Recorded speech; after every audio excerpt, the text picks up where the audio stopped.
우리가 그의 계신 곳으로 들어가서 그의 발등상 앞에서 엎드려 예배하리로다. 주의 제사장들은 의를 옷 입고 주의 성도들은 즐거이 외칠지어다. 아멘. 사망 권세를 이기시고 부활하신 주님을 찬양합니다. 지난 한 주간도 부활의 감격과 기쁨으로 지나게 하시고 오늘 거룩하고 복된 주일 하나님 아버지께 찬양과 경배를 올려드리게 하시니 감사합니다. 우리의 몸과 마음과 정성을 다하여 주님께 예배드리오니 우리 예배를 기쁘게 받아 주옵소서. 우리 구주 예수 그리스도의 이름으로 기원하옵나이다. 아멘.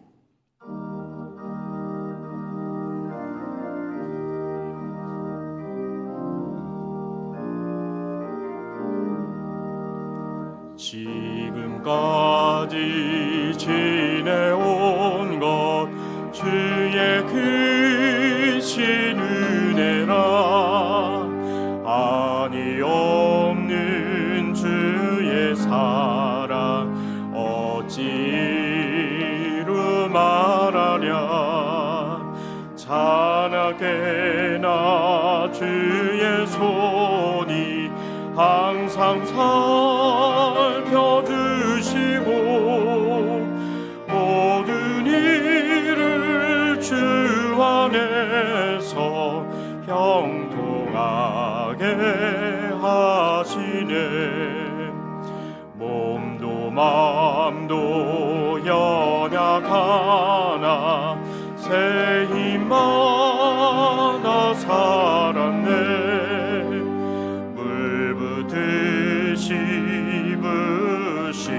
씹으시는 주의 은혜 족하다.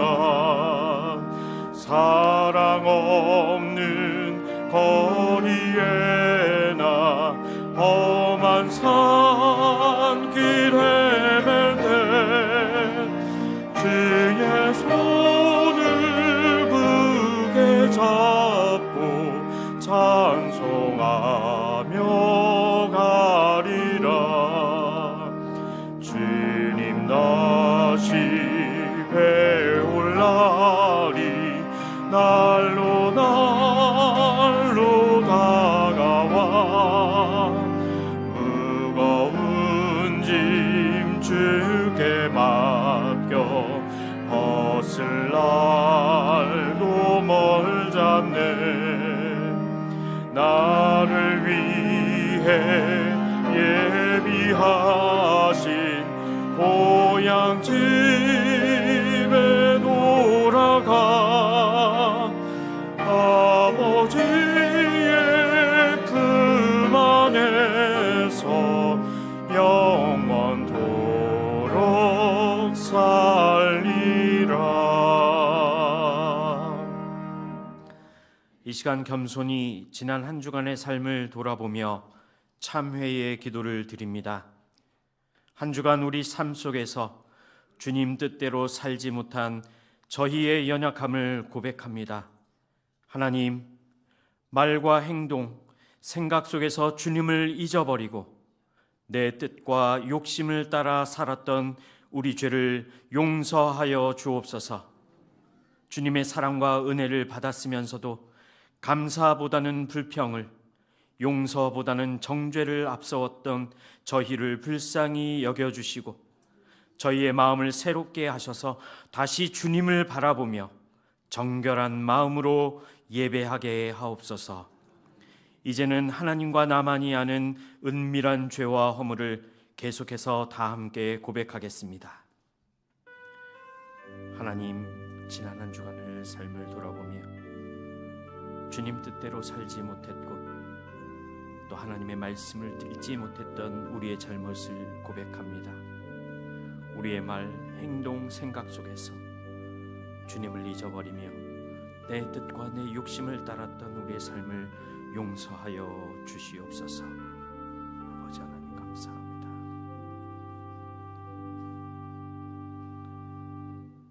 나는 곧 나를 위하여 내 허물을 도말하는 자니 내 죄를 기억하지 아니하리라. 아멘.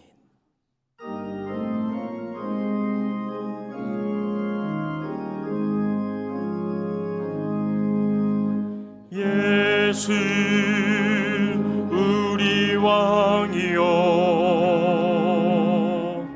이곳에 오소서. 보좌로 주여 임하사 찬양을 받아 주소서. 주님을 찬양하오니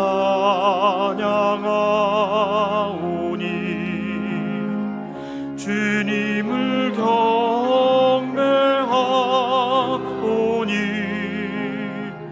왕이신 예수여 오셔서 좌정하사 다스리소서.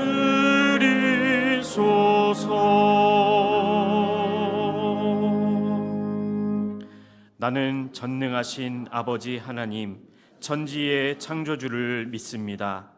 나는 그의 유일하신 아들 우리 주 예수 그리스도를 믿습니다.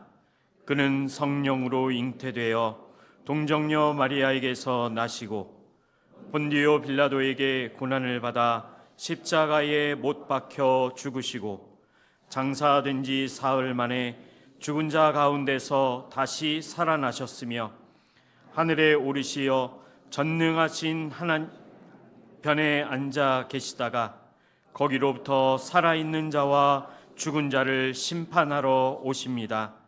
나는 성령을 믿으며 거룩한 공교회와 성도의 교제와 죄를 용서받는 것과 몸의 부활과 영생을 믿습니다. 아멘. 내가 받은 것을 먼저 너희에게 전하였노니 이는 성경대로 그리스도께서 우리 죄를 위하여 죽으시고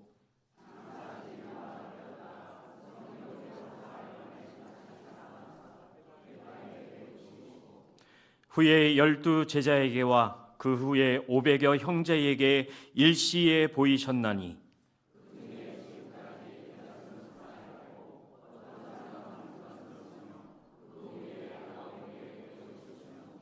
그 후에 모든 사도에게와 맨 나중에 만삭되지 못하여 난 자 같은 내게도 보이셨느니라.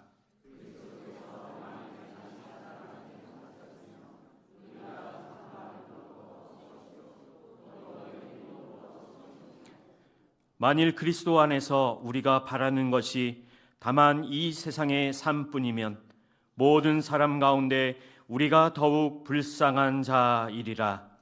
그러나 이제 그리스도께서 죽은 자 가운데서 다시 살아나사 잠자는 자들의 첫 열매가 되셨도다. 아멘.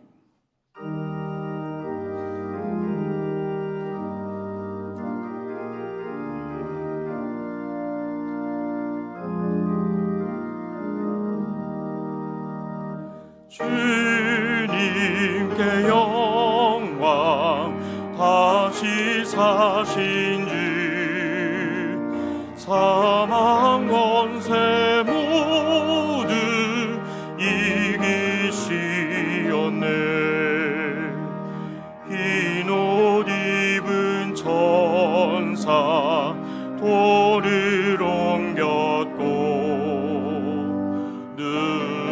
누셨던 곳은 비어 있었네. 주님께 영광, 다시 사신 주 사망 권세 모두 이기시었네. 부활의 주님 나타나시사 두려움과 의심 물리치셨네. 주의 교회 기뻐 찬송하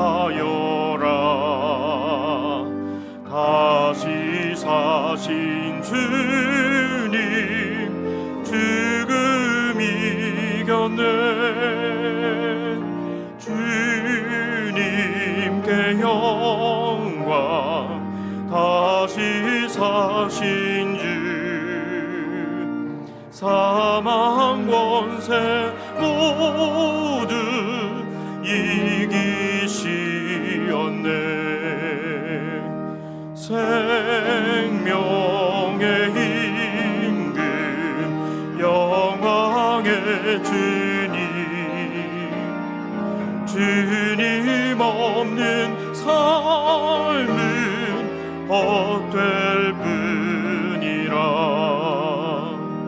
주의 사랑으로 세상 이기고 요단 건너 보냐 가게 하소서. 주님께 영광, 다시 사신 주, 사망 권세 모두 이기시었네.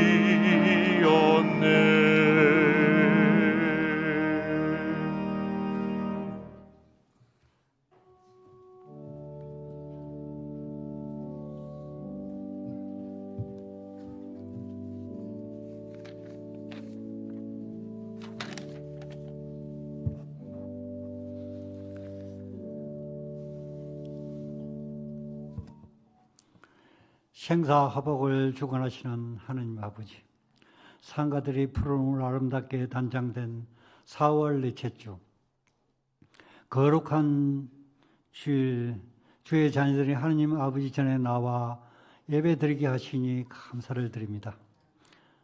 성령의 능력으로 부흥하는 교회라는 표로 한 해를 시작하였습니다. 하느님 시험 많은 교회들이 코로나 이후의 어려움을 가운데 있습니다.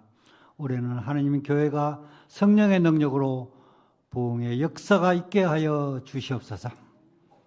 예수 부활의 복된 기쁜 소식을 이웃에 전하게 힘쓰는 교회가 다 되게 하여 주시옵소서. 산불 인해서 삶의 터전을 잃고 이제는 늘 위로하여 주시옵고 재난을 극복할 수 있는 능력과 힘을 주시옵소서. 끝이 보이지 않는 우크라이나와 러시아 전쟁 조속히 끝나게 하시옵고 자유가 평화와 임하게 하여 주시옵소서. 지금까지 이 나라를 지켜주신 주님 은혜에 감사를 드립니다. 자유가 넘치며 정직과 공의가 회복되는 역사가 있게 하시옵고 정치가 안정되어 경제가 회복되어 국민의 생활이 윤택하게 하여 주시옵소서. 일자리 없어 취업 걱정이 없는 나라 되게 하여 주시옵소서. 청년들이 여러 분야에서 배우고 익힌 재능을 발휘할 수 있는 공정한 나라 되게 하여 주시옵소서. 6월 3일은 대통령을 선출하는 선거가 있습니다. 국민들에게 지혜를 주사 올바른 판단을 할 수 있도록 도와주시옵소서. 복음을 가로막고 있는 북한 김정은 3대 세습 정권의 독재 정권이 무너지게 하시옵고 북한의 땅에도 자유롭게 하느님 말씀이 선포되게 하여 주시옵소서. 복음 통일이 속해오게 하여 주시옵소서. 70년 동안 수의동교회를 지켜주신 하느님 은혜에 감사를 드립니다. 물질을 기도로 헌신하신 믿음의 선배들의 희생에 감사를 드립니다. 70주년 기념 행사를 위해 하느님의 은혜 있게 하시고 새로운 70년을 준비하는 역사가 있게 하여 주시옵소서. 복음으로 새로워지게 하여 주시옵소서. 구역을 개편하여 마을 모임으로 새롭게 출발하였습니다. 마을 모임이 활성화되어 교회가 모이게 힘쓰는 교회 되게 하여 주시옵소서. 수의동교회가 주님의 사랑을 이 지역사회에 잘 실천함으로써 구원의 방주로서 사명을 잘 감당해 하시며 수의동교회를 통해서 하나님의 자녀의 수가 날로 늘어나게 하여 주시옵소서. 고성재 이 목사님께 함께하사 성령 충만하게 하시옵고 영주권에 강건하게 하셔 주시옵소서. 가정에도 평강을 주시어 사역을 잘 감당하게 하여 주시옵소서. 부목사님과 전사님 성령님 함께하사 교구와 교회학교에서 사역을 잘 감당할 수 있도록 은혜 주시옵소서. 영암으로부터 청년까지 수의동교에 속한 교회학교에도 함께하사 교회가 부흥되는 역사가 있게 하여 주시옵소서. 하나님 아버지, 수의동교회 성도들의 가정을 돌아보사 경제적으로 풍족함을 허락하여 주시옵고 남에게 베풀고도 나눔 있게 하여 주시옵소서. 수의동교회 뜰을 밟는 모든 성도들의 가정에 은혜를 주사 하나님의 사랑이 항상 넘치게 하여 주시옵소서. 말씀을 전하신 목사님, 성령님 함께 하시옵고 말씀은 우리에게는 은혜가 넘치는 시간 되게 하여 주시옵소서. 찬양으로 하나님께 영광 돌리는 할렐루야 찬양대회도 함께 하사 찬양을 통해 감사와 은혜가 넘치게 하여 주시옵소서. 우리를 죄에서 구원하신 예수 그리스도 이름으로 기도합니다. 아멘.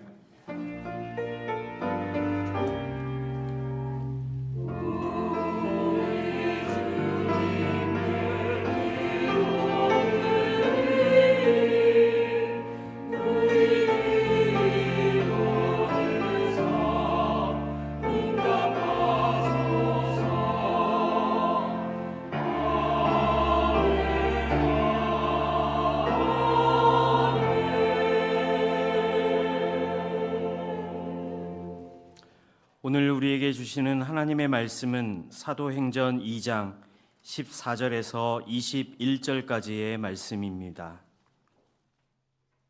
신약 성경 188면에 있습니다. 하나님의 말씀을 교독하겠습니다. 베드로가 11 사도와 함께 서서 소리를 높여 이르되 유대인들과 예루살렘에 사는 모든 사람들아, 이 일을 너희로 알게 할 것이니 내 말에 귀를 기울이라.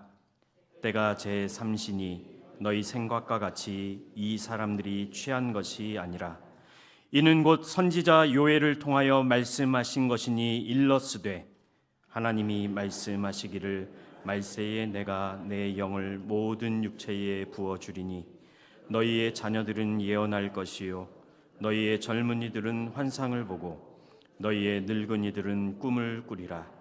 그때에 내가 내 영을 내 남종과 여종들에게 부어주리니 그들이 예언할 것이요 또 내가 위로 하늘에서는 기사를 아래로 땅에서는 징조를 베풀리니 곧 피와 불과 연기로다.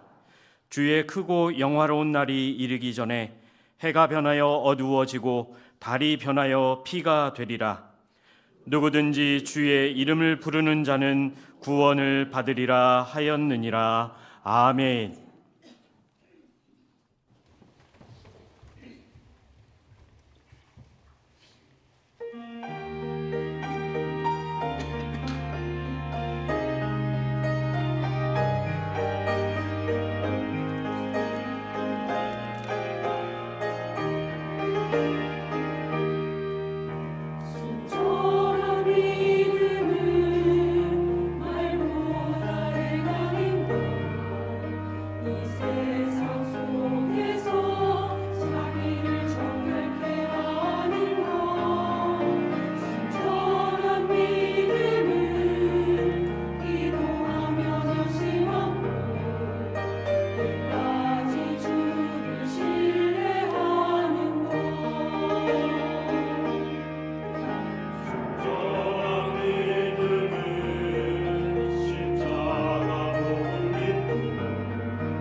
예배 가운데 하나님께서 우리와 함께 하시는 줄 믿습니다.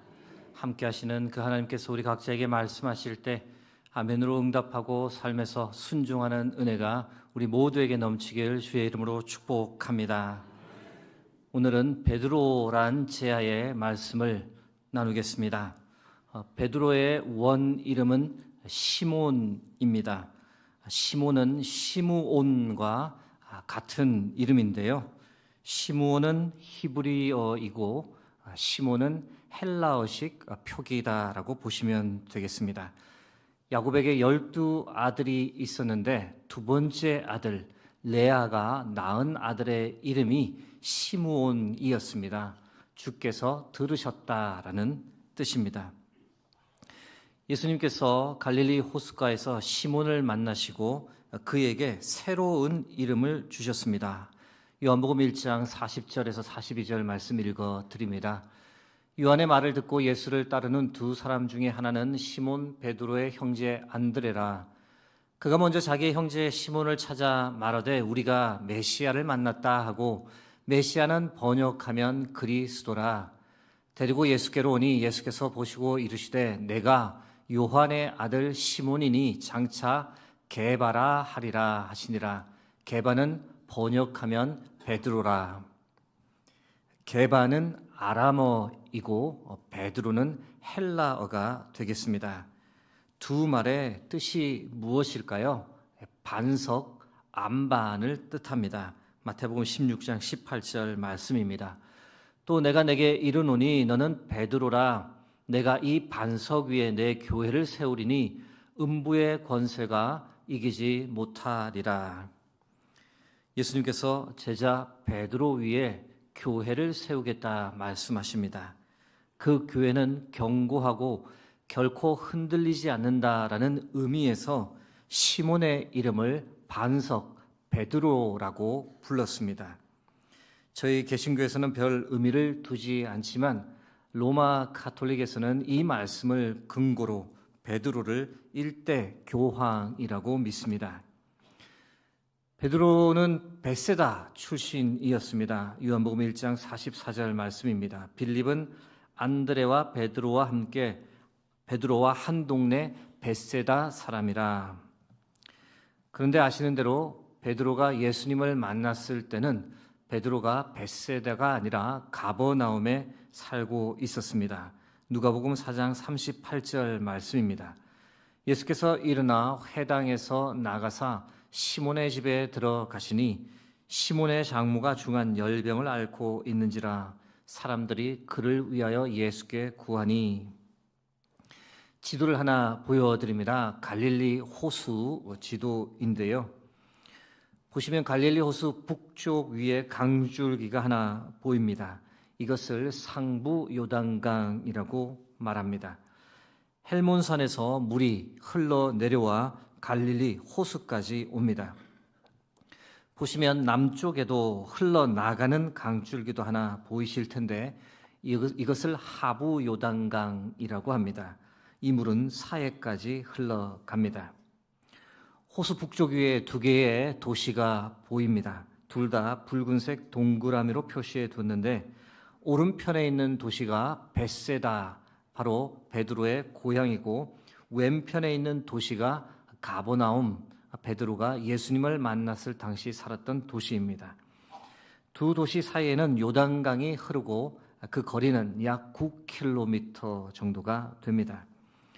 질문을 하나 하게 됩니다. 베드로가 벳세다 출신이었는데 왜 가버나움에서 살게 되었을까? 정확한 이유는 성경에 기록하고 있지 않기 때문에 알 수 없으나 두 가지 가능성을 생각해 볼 수 있습니다. 하나는 베드로가 아마 가버나움 출신의 아내를 만나 결혼하면서 자연스럽게 가버나움에 와 살게 되었고 장모님을 모시게 되었다라고 보는 것이 하나입니다. 다른 하나는 베드로의 고향 벳세다보다는 가버나움에서 어업을 하기가 훨씬 더 좋은 환경이었기 때문에 베드로가 가버나움으로 이사를 했다라고 보는 겁니다. 두 번째 이유는 약간의 부연 설명이 필요합니다. 이 역사가 요세푸스의 자료에 근거해 학자들이 말하는 내용인데요. 이 사진을 하나 더 보여드립니다. 예수님께서 탄생할 때 유대를 다스렸던 왕을 헤롯이라고 합니다. 그런데 헤롯이 죽은 후 이 유대의 영토를 그의 아들들이 나뉘어 통치했습니다. 상부 갈릴리만 보더라도 요단강을 사이에 두고 두 아들이 통치했는데 왼쪽 영토는 헤롯 안티파스가, 오른쪽 영토는 빌립이 그렇게 다스렸습니다. 두 사람의 사이가 과연 어땠을까요? 좋았을까요? 아니면 나빴을까요? 두 사람은 배다른 형제였습니다.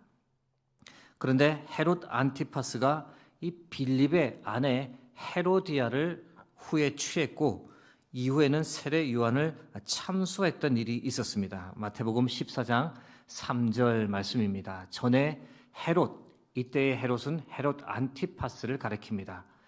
그 동생 빌립의 아내 헤로디아의 일로 요한을 잡아 결박하여 옥에 가두었으니, 성경에는 아버지도 헤롯이다, 아들도 헤롯이다라고 기록해 두어 저희들이 좀 헷갈리긴 합니다만은 다른 헤롯입니다. 이 헤롯 안티파스와 빌립의 사이가 좋지 않았습니다. 그래서 무슨 일이 있었느냐? 오늘날 표현으로 하면 관세 전쟁을 했던 겁니다. 요단강을 가운데 두고 서로의 영토로 이동하는 주민들에게 통과세를 부과했던 겁니다. 조금 전 사진 다시 한번 보겠습니다. 문제는 이 벳세다에 있는 사람들이 좀 불리했습니다. 왜냐하면 잡은 물고기를 염장할 수 있는 공장이 막달라에 있었는데 그것은 헤롯 안티파스의 영토에 있었던 거죠. 그러다 보니 벳세다 어부들은 잡은 고기를 염장하기 위해 막달라에 갈 수밖에 없었는데 이 오고 가는 길에 통과세를 많이 낼 수밖에 없었습니다. 그래서 어떻게 하느냐? 이 세금을 어떻게든 줄여보려고 아예 경제적인 이유 때문에 벳세다 사람들이 가버나움으로 이주를 해서 살았던 겁니다. 그 중에 하나가 바로 베드로였다라고 보는 겁니다. 그 결과 가버나움이 벳세다보다 훨씬 더 큰 도시로 성장하게 되었다라는 설명인데 꽤 일리가 있는 내용입니다. 갈릴리 호수와 그 근처 일대는 이스라엘에서 가장 비옥한 지역이었으며 사람들에게 풍요를 안겨주었습니다. 물이 있었고 갈릴리 호수에는 물고기가 가득했습니다. 역사가 요세푸스에 의하면 갈릴리 호수에 약 230여 척의 어선이 떠 있었다라고 기록합니다. 가버나움은 또한 교통의 요충지여서 로마까지 가는 길이 있었습니다. 그래서 막달라에서 염장한 생선은 로마에게까지 공급되었다라고 합니다. 많은 나라에 흩어져 살던 유대인들은 갈릴리 호수의 생선을 더 선호했습니다. 왜냐하면 이방인이 지중해서 잡은 생선보다 훨씬 더 음식 규정 때문에 갈릴리 호수 생선을 더 선호했습니다. 이런 이유 때문에 갈릴리 호수에서 잡은 생선이 더 고가에 판매되었던 겁니다. 갈릴리 호수 근처에는 어업 외에도 농업, 목축업도 번창했으며 그러다 보니 많은 도시가 세워졌는데 그 중에 하나가 바로 가버나움이었습니다. 베드로는 부자 어부였습니다. 농촌에서 좀 산다라고 말할 수 있는 근거가 무엇일까요? 땅을 얼마나 소유했느냐, 기르는 소나 돼지가 몇 마리냐, 이것을 기준으로 그 사람의 부를 가늠합니다. 그러면 어촌에서 좀 산다는 사람의 부는 어떻게 가늠할까요? 배를 소유했느냐, 그렇지 않느냐입니다. 어업에 종사하는 모든 사람의 로망은 자신의 배를 가지는 겁니다. 그런데 베드로에게는 자신의 배가 있었습니다. 누가복음 5장 3절입니다. 예수께서 한 배에 오르시니 그 배는 시몬의 배라. 육지에서 조금 떼기를 청하시고 앉으사 배에서 무리를 가르치시더니, 가버나움에 살고 계셨던 예수님을 누가 가장 많이 도왔을까? 여러 명의 여인들도 있었지만 그 중에 으뜸은 바로 베드로였습니다. 여러분, 예수님을 향한 베드로의 헌신은 참 각별했다라고 보셔도 무방합니다. 그래서 예수님은 베드로를 남달리 평가하셨고 그를 첫째가는 제자로 여기셨던 겁니다. 그런데 사람들이 베드로에 대한 오해를 종종 합니다. 베드로가 배우지를 못한 사람이었다라고 보는 거죠. 몇 가지 이유 때문에 그렇습니다. 하나는 그가 유대 변방 갈릴리 출신이었다라는 점 때문에, 다른 하나는 그의 직업이 어부인데다 다소 다혈질적 행동을 했기 때문에 그렇게 봅니다. 예수님 당시 갈릴리 지역이 물질적으로는 풍요했지만 상당히 무시를 당했습니다. 특히 예루살렘 사람들이 갈릴리 사람들을 무시했더랬습니다. 요한복음 7장 49절 말씀입니다. 율법을 알지 못하는 이 무리는 저주를 받은 자로다. 갈릴리 사람들이 무슨 율법을 알겠어? 갈릴리 사람들은 저주를 받은 사람들이야. 이 예루살렘에 살던 종교 지도자들의 말이었습니다. 추후 70년경에 살았던 유명한 유대인 랍비가 있습니다. 요하난 벤 자카이라는 사람인데 이 사람 역시 갈릴리의 사람들을 평가절하했습니다. 하나님의 말씀도 잘 모르고 말씀도 전혀 지키지 않는 사람들이 갈릴리 사람들이다라고 그들을 평가절하했습니다. 베드로의 직업 때문에 베드로에 대한 오해를 많이 합니다. 어부라는 직업이 심한 육체적 노동을 하는 일이다 보니 배움이 부족했을 것이다라고 편견을 가지고 바라봅니다. 그런 관점에서 베드로를 무식한 어부였다라고 말씀하시는 분도 계신데 근거가 없는 것은 아닙니다. 사도행전 4장 13절 말씀입니다. 그들이 베드로와 요한이 담대하게 말함을 보고 그들을 본래 학문 없는 범인으로 알았다가 이상히 여기며 또 전에 예수와 함께 있던 줄도 알고, 학문 없는 범인이었다라는 겁니다. 무슨 뜻일까요? 제대로 배우지 못했고 율법을 알지 못하는 사람, 뿌리도 없는 그냥 평범한 사람이었음을 뜻합니다. 베드로에 관한 평가 몇 가지는 수긍할 수밖에 없습니다. 베드로가 당시의 종교 지도자들만큼 종교 교육을 받지 못했다는 것, 그들만큼 가문의 뿌리가 없었다는 것, 지극히 평범한 사람이었다라는 사실에는 의심의 여지가 없습니다. 그러나 한 가지는 결코 수긍할 수 없는 주장입니다. 여러분, 과연 베드로가 율법을 몰랐을까요? 하나님의 말씀을 몰랐을까요? 전혀 그렇지 않습니다. 성경에 기록되어 있는 베드로의 말, 베드로의 설교를 면밀히 보면 베드로가 얼마나 율법을 잘 알았는지, 얼마나 하나님의 말씀을 깊이 있게 파악하고 있었는지 우리가 분명하게 알게 됩니다. 특별히 구약 성경을 구체적으로 인용하는 그 내용을 보면 베드로가 구약의 이런 내용들까지 어떻게 알고 있었을까 참으로 놀라지 않을 수 없습니다. 당시에 일어났던 일들을 구약의 말씀과 연결해서 정말 기가 막히게 해석하고 예수님께서 구약에 예언되어진 분임을 구약의 말씀을 가지고 끌고 와 아주 명백하게 증거합니다. 여러분, 이것이 과연 쉬운 것일까요? 결코 그렇지 않습니다. 베드로가 구약의 말씀을 잘 알았다는 분명한 증거입니다. 비록 제대로 된 교육은 받지 못했을지라도 베드로는 하나님 말씀에 대한 깊이가 참으로 깊었던 사람이었습니다. 이러한 사실은 베드로가 인용한 몇 가지 성경 본문을 살펴보면 아주 분명합니다. 첫 번째로 오순절 성령 강림 사건을 예언서 구약의 요엘 2장 28절에서 32절 말씀을 끌고 와 설명합니다. 그 말씀이 기록되어 있는 사도행전 2장 17절에서 21절까지의 말씀 함께 교독하겠습니다. 제가 먼저 읽겠습니다. 하나님이 말씀하시기를 말세에 내가 내 영을 모든 육체에 부어 주리니 너희의 자녀들은 예언할 것이요 너희의 젊은이들은 환상을 보고 너희의 늙은이들은 꿈을 꾸리라. 그때에 내가 내 영을 내 남종과 여종들에게 부어 주리니 그들이 예언할 것이요 또 내가 위로 하늘에서는 기사를 아래로 땅에서는 징조를 베풀리니 곧 피와 불과 연기로다. 주의 크고 영화로운 날이 이르기 전에 해가 변하여 어두워지고 달이 변하여 피가 되리라. 21절 합독하겠습니다. 누구든지 주의 이름을 부르는 자는 구원을 받으리라 하였느니라. 아멘.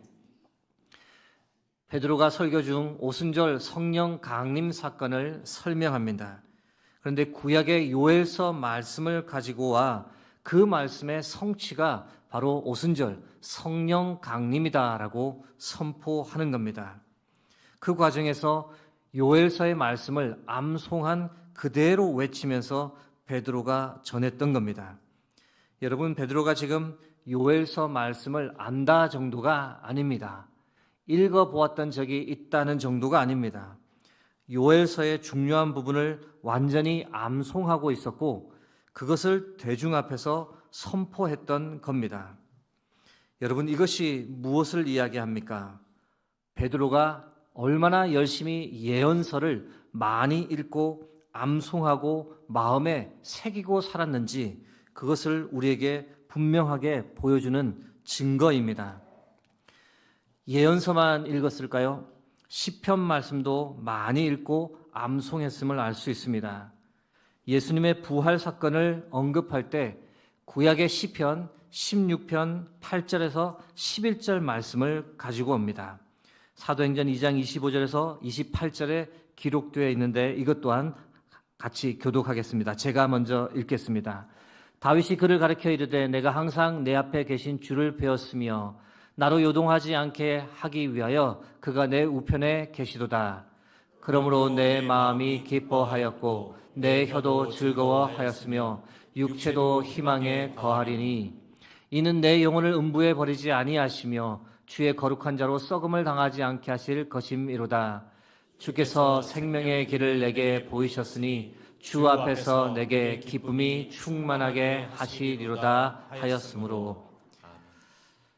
베드로가 예수님의 부활 사건을 설명하면서 어떻게 이 시편 16편을 떠올릴 수 있었을까요? 어떻게 이 말씀을 예수님의 부활과 연관해서 설명할 수 있었을까요? 베드로는 결코 평범한 범인이 아니었음을 알 수 있습니다. 물론 성령의 조명, 성령의 이끄심이 있었기에 가능한 일이었지만 이것이 무엇을 의미하느냐? 베드로가 평소 시편 말씀을 참 많이 읽고 많이 암송하고 있었다라는 것을 말합니다.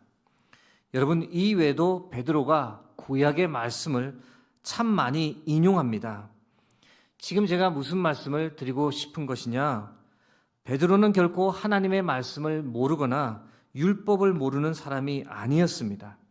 구약 말씀을 잘 알았습니다. 물론 어떤 분들은 베드로가 예수님을 만나기 전에는 하나님의 말씀을 모르던 사람이었는데 예수님을 만난 이후 구약의 말씀을 알게 되었다라고 생각하는 분도 계실 겁니다. 그러나 여러분, 그럴 수도 있지만 하나님께서 그렇게 일하시는 경우는 드뭅니다. 오히려 베드로가 예수님을 만나기 전부터 하나님의 말씀을 참 사랑하고 많이 읽고 암송했던 사람이다라고 보는 것이 더 타당합니다.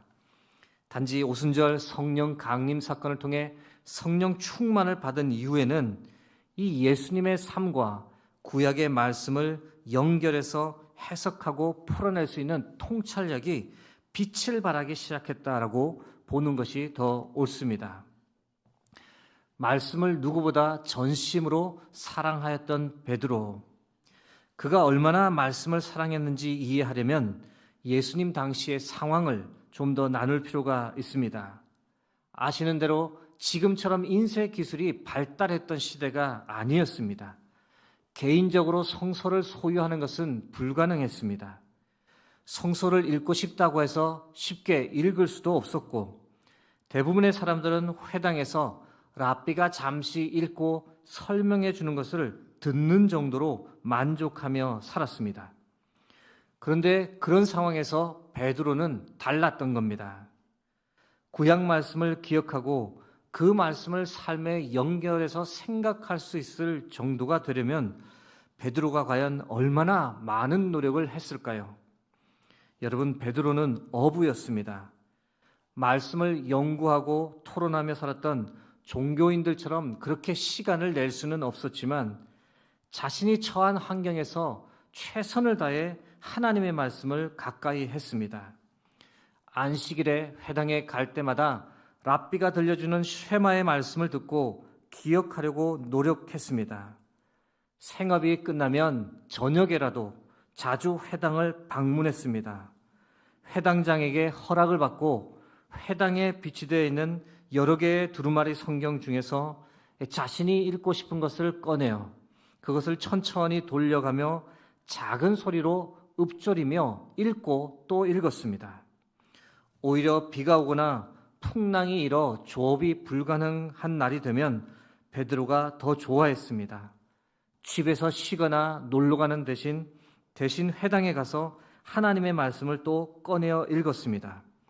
시간이 부족했지만 육신이 피곤했지만 하나님의 말씀을 누구보다 사랑하였기에 시간이 날 때마다 그는 말씀을 가까이 하며 읽고 또 읽고 암송했던 겁니다. 사랑하는 성도 여러분, 저는 예수님께서 베드로를 제자로 택하신 이유가 여기에 있다고 봅니다. 우연히 시몬을 만나 시몬을 택한 것이 아닙니다.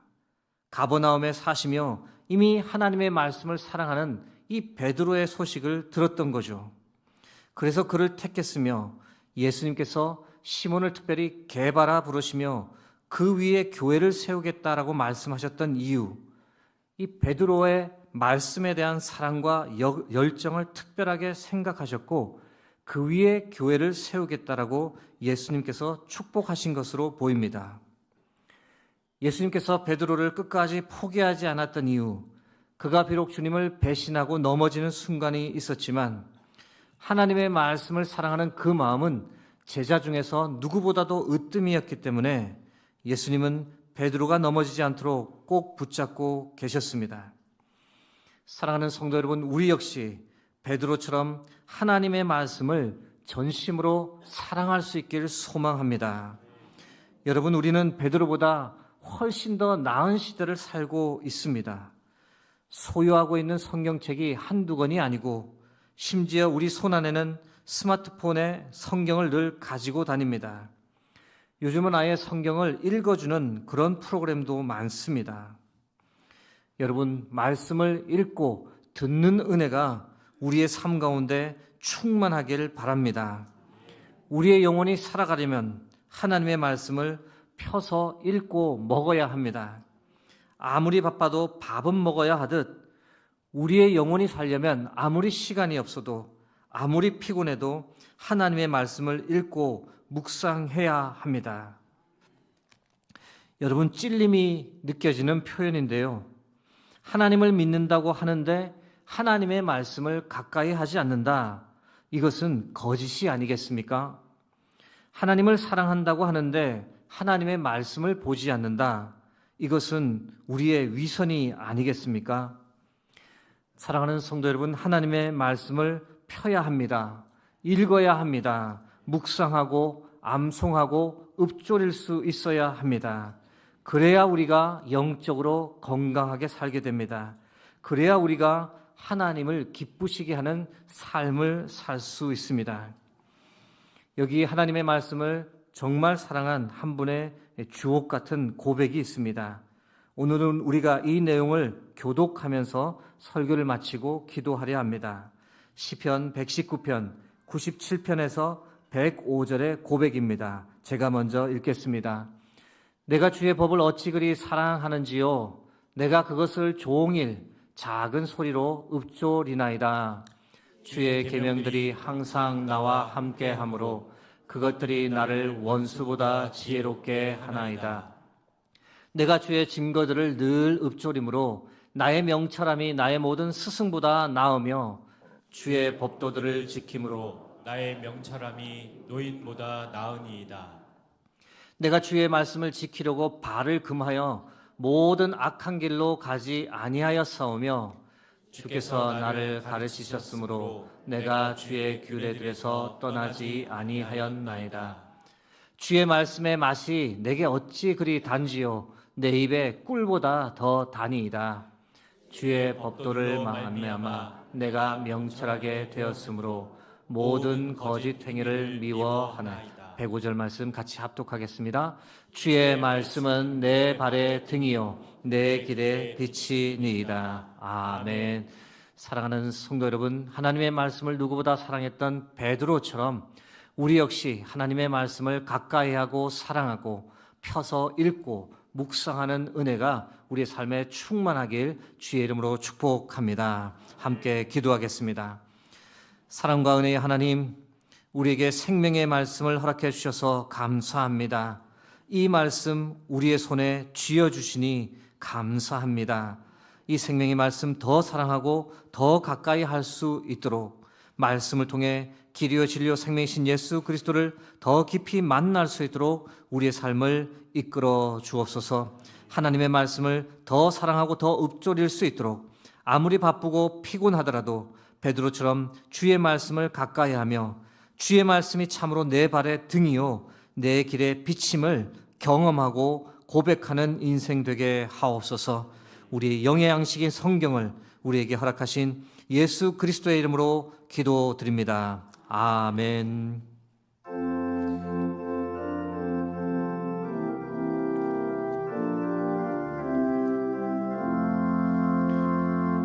달고 묘한 그 말씀 생명의 말씀은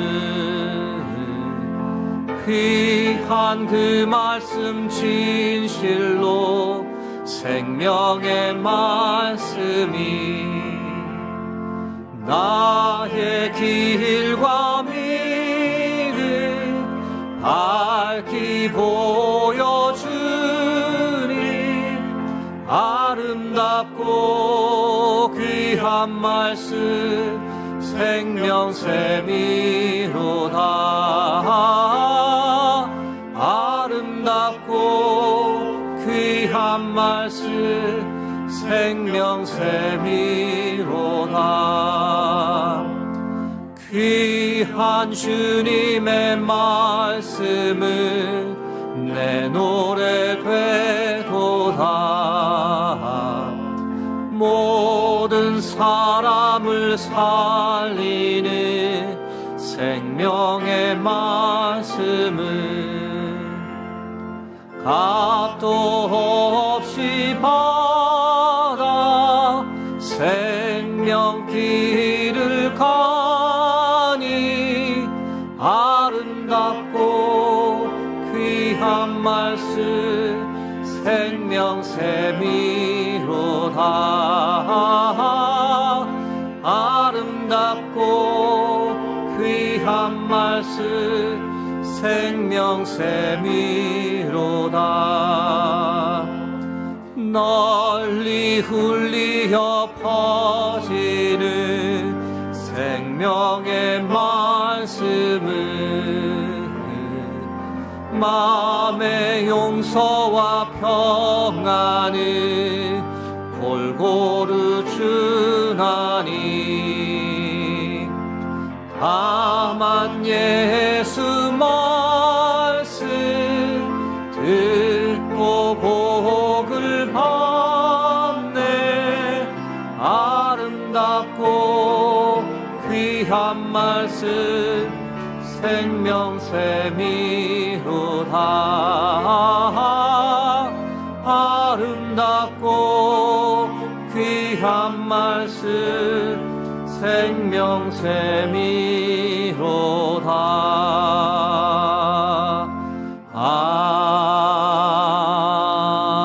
아멘. 다 함께 일어나셔서 하나님께 봉헌 드리겠습니다.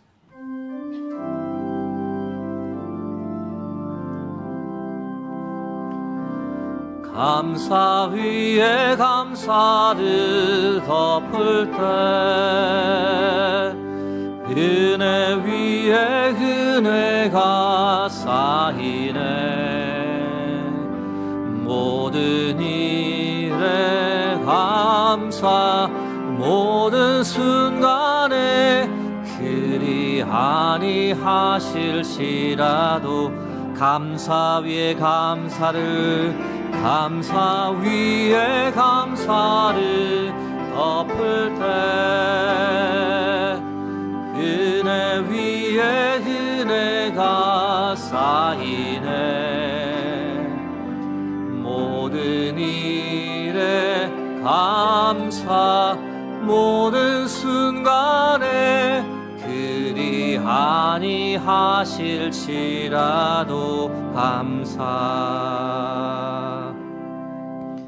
우리의 예배를 기뻐 받으시는 아버지 하나님, 4월 마지막 거룩한 주일을 우리에게 허락하시고 변함없이 우리를 아버지의 집에 예배자로 세워주시니 감사합니다. 하나님의 말씀 우리에게 허락해 주시고 우리에게 들려주시고 우리를 늘 바른 길, 생명의 길로 이끌어 주셔서 그 은혜 감사하여 이 시간 하나님께 예물을 드립니다.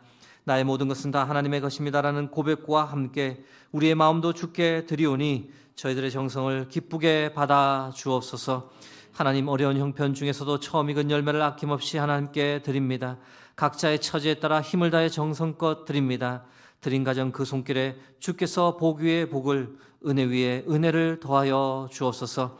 그래서 하늘 문을 여시고 복을 쌓을 곳이 없도록 복을 부어주시는 아버지 하나님, 그 하나님을 반드시 만나고 자랑하는 복된 인생 되게 하옵소서. 하나님, 드린 헌금 중 재난지원 목적 헌금을 드렸습니다. 영남 지역 산불 재난 지역을 위해 삶의 터전을 잃어버린 이재민과 유족들에게 그 헌금이 닿기를 소망합니다. 그들에게 힘과 용기를 주시고 다시금 일어나서 그들의 삶을 살아갈 수 있도록 역사하여 주옵소서. 하나님, 이제 세상을 향해 나가 한 주간 이 땅을 살아가고자 합니다. 전능하신 하나님 우리와 함께 하시니 우리는 반드시 승리할 줄로 믿습니다. 주께서 안아주시고 힘주시니 반드시 이길 줄로 믿습니다. 새로운 한 주간 우리의 삶이 거룩한 예배되게 하옵소서. 나의 힘이시며 나의 반석이신 예수 그리스도의 이름으로 기도드립니다. 아멘.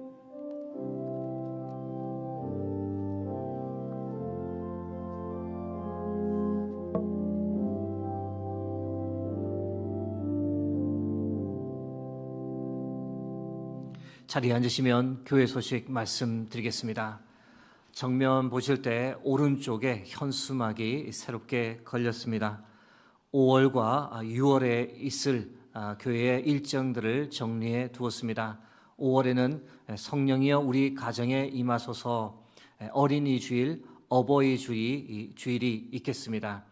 5월 30일 기억해 주시길 부탁드립니다. 금요기도회, 전세대 금요기도회를 드릴 예정입니다. 가족들과 함께 나오셔서 함께 기도하는 은혜의 시간이 될 줄로 믿습니다. 6월의 일정입니다. 성령이여 우리 교회 이 나라에 임하소서. 6월 3일부터 6월 6일까지는 성령 강림절 특별 새벽 기도회를 드립니다. 기억해 주시길 부탁드린 건 6월 15일부터 17일 저녁 3일간에 걸쳐서 말씀 사경회가 있겠습니다. 많이들 참석하셔서 큰 은혜 받기를 소망합니다. 6월 20일에서 6월 24일까지는 6.25 상기 75주년 구국 기도회가 있고 6월 20일 주일에는 창립 70주년 기념 세대별 찬양제가 있을 예정입니다. 함께 해주시기를 부탁드립니다. 교회 소식 주보를 통해 계속 말씀드립니다. 오늘 오후 찬양 예배는 5060 교구 헌신 예배로 드리게 됩니다. 오후 찬양 예배 후에는 제2차 마을 모임 강평회가 있습니다. 섬김이 지킴이에 참석을 부탁드립니다. 그리고 산불 피해 이재민을 위한 헌금 알려드립니다. 오늘까지 후원해 주신 헌금들 저희들이 모아서 지역에 잘 전달되도록 전하겠습니다. 지금까지 많은 분들께서 후원해 주셔서 진심으로 감사드립니다.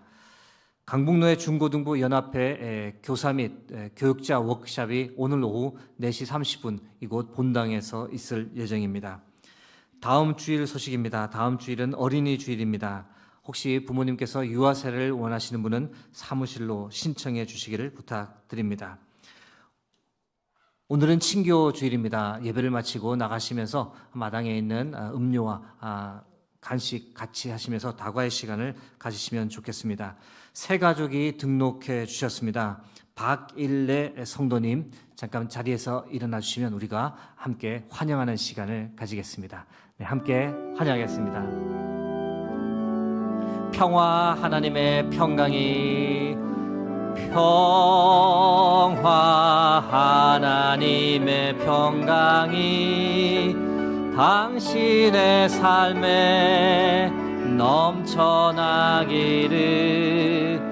평화 하나님의 평강이 당신의 삶에 가득하기를 축복합니다. 네, 환영의 박수 하겠습니다. 네. 예배 후에 새가족 부실에서 저를 잠깐 만나고 가시면 좋겠습니다. 나머지 광고는 주보와 홈페이지를 참고해 주시기를 부탁드리겠습니다. 이제 다 함께 일어나셔서 파송 찬양을 하나님께 함께 드리겠습니다.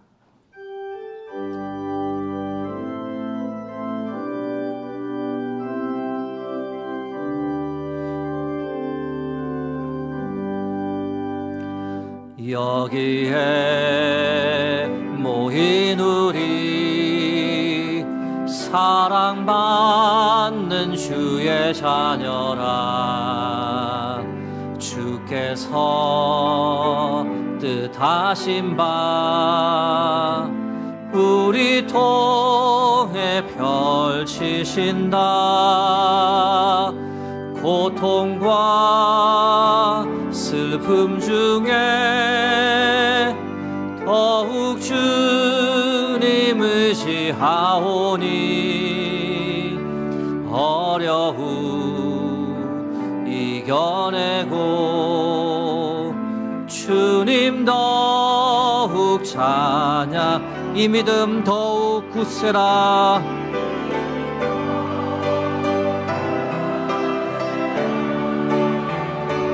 주가 지켜주신다.